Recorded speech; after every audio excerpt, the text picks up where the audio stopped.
அனைத்து நண்பர்களுக்கு வணக்கம். This video sponsor by school of business organisation Tiruvannamalai. இவங்க வந்து டிஜிட்டல் மார்க்கெட்டிங் கம்பெனி எடுத்து வராங்க. இந்த கம்பெனியில் பார்ட் டைம் ஜாப்பாக வேலை செய்ய இருக்காங்க. ஸ்க்ரீனு வாட்ஸ்அப் நம்பருக்கு வாட்ஸ்அப் பண்ணுங்கள், வேலைக்கு ஜாயின் பண்ணிக்கலாம்.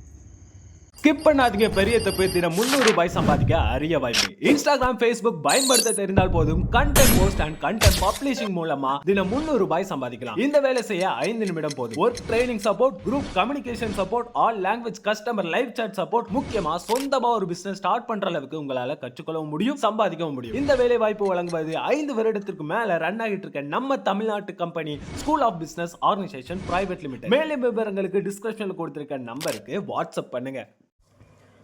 இப்போது நீங்கள் இந்த வீடியோவில் பார்த்துட்டு இருக்கிறது பார்த்தீங்கன்னா டர்பைனுங்க. நிறைய பேருக்கு வந்து டர்பைன் தெரிஞ்சிருக்கும், சில பேருக்கு தெரிஞ்சிருக்காது. டர்பைன்னா என்ன, அது எப்படி ப்ராசஸ் பண்ணணும், எங்கள் கம்பெனியில் பாய்லர்ஸ் இருக்குது, ஆனால் அதை வச்சு நான் எப்படி ஒர்க் அவுட் பண்ணி நான் அந்த பவர் ஜென்ரேஷன் பண்ணி ப்ராஃபிட் வந்து எடுக்கிறது அப்படின்னு நிறைய பேர் தெரியாது.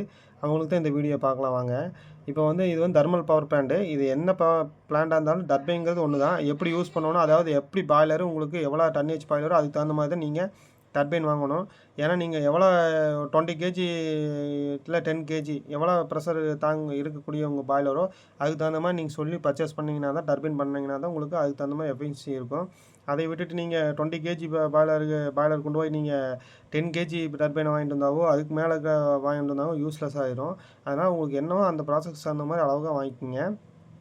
இப்போ நீங்கள் வந்து எப்படி ஒர்க் ஆகுதுன்னு வந்து பார்க்கலாங்க. இது வந்து தெர்மல்னால் இந்த கோல் வச்சு எரித்து பாய்லரில் ஸ்டீமை உருவாக்குறாங்க. இது வந்து முழுக்க இந்த பிளான்ட்டில் வந்து பவர் மட்டும் ஜென்ரேட் பண்ணக்கூடிய பிளான்ட்டுங்க. இதே வந்து பார்த்திங்கன்னா இது இது இந்த மாதிரி தயாரிக்கிறாங்க. அதாவது சில பிளான்ட்டில் பார்த்திங்கன்னா பாய்லர்ஸ் வந்து வேறு பனீர் கிளாத் கம்பெனிலேயோ இல்லை அரிசி கம்பெனிலேயோ இந்த மாதிரி நிறைய கார்பன் ஃபேக்ட்ரிஸ் இந்த மாதிரி நிறைய கம்பெனிஸ் இருக்குது. எங்களில் பாய்லர் வந்து செகண்டரி, அதாவது ஸ்டீம் அவங்களுக்கு வேணும், அதுக்காண்டி பாய்லர் யூஸ் பண்ணிகிட்ருப்பாங்க. அந்த மாதிரி பிளான்ட்டுகளுக்குலாம் இது வந்து ரொம்பவும் யூஸ்ஃபுல்லாக இருக்குது. ஏன்னா வந்து அவங்க ஸ்டீமை வந்து எடுத்து ப்ரொடக்ஷனுக்கு யூஸ் பண்ணி சம்பாதிக்கிறதும் இல்லாமல் அந்த ஸ்டீமை வச்சு பவருமே ஜென்ரேட் பண்ணலாம். இப்போ 50% கவர்மெண்ட்லேருந்து வாங்கிட்டு மிச்சம் 50% உங்களோட டர்பைனை வச்சே உங்கள் பவரை எடுத்துக்கிட்டு உங்களுக்கு ரொம்ப யூஸ்ஃபுல்லாக இருக்கும். அப்போ அந்த மாதிரி ஃபேக்ட்ரிஸுக்கு இதெல்லாம் ரொம்ப டர்பைனுங்கிறது ரொம்ப நல்லதாக இருக்கும். அது எப்படி போடணும் அப்படிங்கிறத வந்து நான் இந்த வீடியோ சொல்கிறேன். இப்போ பாய்லர் இந்த பாய்லர் வைங்களேன், இங்கேருந்து ஸ்டீம் எடுக்கிறீங்க. ஸ்டீம் எடுத்து வேணே டர்பைனில் விட்டு அதுக்கப்புறம் தான் ப்ராசஸ்க்கு எடுக்கணும். அதை விட்டுட்டு நீங்கள் ப்ராசஸ்க்கு எடுத்துகிட்டு அதுக்கப்புறம் மிச்சமான ஸ்டீம் கொண்டு வந்து இதில் விட்டிங்கன்னா ஃபோர்ஸ் கொஞ்சம் இதுக்கு டர்பைனுக்கு வேலை என்னென்னா ஃபோர்ஸ் எவ்வளோ ஃபோர்ஸ் கொடுக்குறீங்களோ அதுக்கு தகுந்த மாதிரி இந்த பிஸ்டன் சுற்றி அதுக்கு தகுந்த மாதிரி தான் உங்களுக்கு வந்து பவர் ஜென்ரேட் ஆகும். அப்படிங்கும்போது நீங்கள் ஃபோர்ஸ் கொடுக்காம நீங்கள் ப்ராசஸ் கொண்டு யூஸ் பண்ணிவிட்டு அதுக்கப்புறம் கொண்டு வந்து இங்கே யூஸ் பண்ணிங்கன்னா உங்களுக்கு வந்து நீங்கள் பண்ணுற இந்த டர்பைன் ப்ராசஸ்ஸு வேஸ்ட்டாக போயிடும். அதனால் வந்து என்ன பண்ணுறீங்கன்னா, இங்கேருந்து பாய்லேருந்து ஸ்டீம் எடுக்கிறீங்க, டர்பைனுக்குள்ளே விட்றீங்க. இந்த ஃபஸ்ட்டு பிஸ்டன் இருக்கும், பிஸ்டனை முதல்ல ரொட்டேட் பண்ணுவோம் அந்த ஸ்டீமை.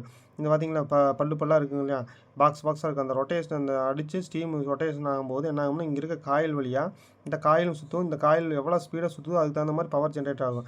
இங்கே வந்து நேராக கொண்டு வந்து டிரான்ஸ்ஃபார்மரில் விடுவீங்க. அந்த டிரான்ஸ்ஃபார்மர்லேருந்து நேராக உங்கள் கம்பெனி யூஸ் பண்ணிக்கலாம்.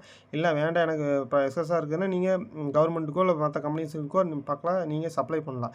அந்த மாதிரி தான் இது வந்து டர்பைன் ஒர்க் ஆகுங்க. இது ஒர்க் பண்ண போக, அதாவது இதை பிஸ்டன் சுத் பண்ணிவிட்டு அப்போ அடுத்த செகண்டே வந்து டெலிவரி வெளியே வரும். அப்போ அந்த ஸ்டீம் லைனை எடுத்து கொண்டு போய் நீங்கள் உங்கள் ப்ராசஸுக்கு யூஸ் பண்ணிக்கலாம். இங்கே வந்து தெர்மல் பவர் பிளான்ட்டில் வெளியே விட்றாங்க, கூல் பண்ணி வெளியே விட்றாங்க, தண்ணி வெளியே கூல் பண்ணி வெளியே விட்றாங்க அந்த ஸ்டீமை. இதே வந்து நீங்கள் வந்து என்ன பண்ணலான்னா, உங்கள் ப்ராசஸில் இருக்கிறீங்கன்னா நீங்கள் ப்ராசஸ்க்கு கொண்டு போயிடலாம் ஸ்ட்ரெயிட்டாக. இந்த மாதிரி கூல் பண்ண வேண்டியதில்லை.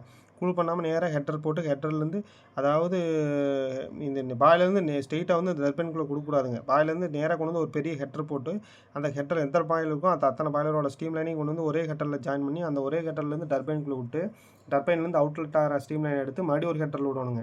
ஸ்ட்ரெயிட்டாக கொண்டு ப்ராசஸ் கொடுக்கக்கூடாது, ஸ்டோரேஜ் ஆகி தான் போகணும். அப்போ ஒரு ஹெட்டர் போட்டு அந்த ஹெட்டர்லேருந்து நேராக உங்களுக்கு ப்ராசஸ் தேவையான ப்ராசஸ்ஸுக்கு கொண்டு போய் விட்டிங்கன்னா உங்களுக்கு இந்த மாதிரி எந்த ஒரு பிரச்சனையும் வராமல் உங்கள் டர்பைனும் ரொட்டேட் ஆகிட்டு இருக்கும். இது பவர் கட் டைமில் மட்டும் ஆஃப் ஆயிடுச்சுன்னா நீங்கள் மேனுவலாக ஓப்பன் பண்ண வேண்டி வரும். அதுக்கும் அங்கே ஒரு பிஆர்வியோ இல்லை ஆட்டோமேட்டிக் ஃப்ளோமீட்டர்ஸ் செட் பண்ணிட்டீங்கன்னா உங்களுக்கு அதுவே ஆட்டோமேட்டிக்காக போயிடும், டெலிவரி ஆகிடும். உங்களுக்கு அந்த பிரச்சனையும் கிடையாது. இதனால் உங்களுக்கு எப்படின்னா ரொம்ப யூஸ்ஃபுல்லாக தான் இருக்குமே தவிர அன்யூஸ்ஃபுல்லாக இருக்காது. அதனால் டர்பைனை முடிஞ்ச வரைக்கும் எல்லா கம்பெனிஸ் போடுறதுக்கு சஜஷன் பண்ணுங்கள். இந்த மாதிரி ப்ராசஸில் போட்டிங்கன்னா உங்களுக்கு ரொம்ப சக்ஸஸ்ஃபுல்லாக இருக்கும். இந்த மாதிரி பயனுள்ள தகவல்களை தெரிஞ்சுக்கணும்னு என்னோடய யூடியூப் சேனலை சப்ஸ்கிரைப் பண்ணிங்க. அதனால் தான் நான் போகிற ஒவ்வொரு வீடியோவும் உங்கள் நோட்டிஃபிகேஷனில் வரும். இது மட்டும் இல்லாமல் இந்த வீடியோஸில் ஏதாச்சும் டவுட் இருந்தாலும் எனக்கு கமெண்ட் பண்ணுங்கள். நன்றி, வணக்கம்.